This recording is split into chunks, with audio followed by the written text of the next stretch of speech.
Hello guys, তো আজকে আমরা আবার যাইতেছি একটা বিয়া বাড়িতে। দিকে আমার বোনু তো আঙ্গরের রাস্তা দিকে খুবই খুশি হয়েছে।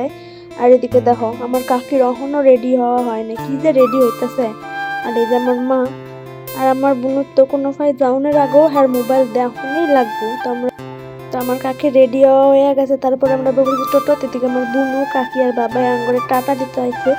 তারপর টাটা দিয়ে আমরাও বারোয় বললাম বিয়া বাড়ির যাওনের লিগা। দেখতে দেখতে বিয়া বাড়ি পৌঁছায়ও গেলাম। তাও কত সুন্দর ডেকোরেশন করছে গেটটা, তারপরে ভিতরে আমার কাছে তো খুবই ভালো লাগছে গিয়া। তারপরে আমার কাকি আর মায় বউরে দিয়া দিল গিফট টিফট দিয়া গেলাম গো পকোড়া খার হেন।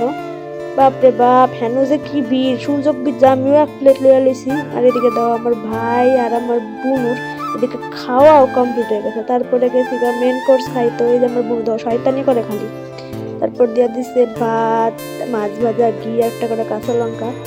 এদিকে সবাই খাওয়াও শুরু করে দিছে। তারপর দিয়া দিল ভেজ ডাল, নবরত্ন, এগুলা খাইতে না খাইতে দিয়া দিল আবার ফ্রাইজ, মাটন কষা। খুবই ভালো লাগছে, খুব টেস্টি হয়েছিল। আর এদিকে আমার বুনু যে আস্তে আস্তে অল্প অল্প কইরা খাইতেছে দুধ চমচম। আর এদিকে আমার কাকির তখনও মাংস খাওয়াই শেষ হয় না, দেখো কেমন করে হাত খাইতেছে। আর এই যে তারপরে হাতটা ধুইয়া গেলাম না একটু নাচ দেখতো। তখন গেলাম ভালোই নাচতেছি। তা আবার গেলাম গা ভিতরে। আমার বান্ধবী আবার রেডি টেডি হইয়া হ্যাঁ বৌদির লগে ছবি তুলতেছে। এই যে আমার বান্ধবী কাছিল, আমার বান্ধবীর দাদার রিসেপশন দেখা টেয়া করে আয় পড়ছে বাড়িতে। থেকে আমার বোনু টিভি দেখে আর খায়। তো আজকে এইটুকুই দেখা, আবার কালকা, টাটা।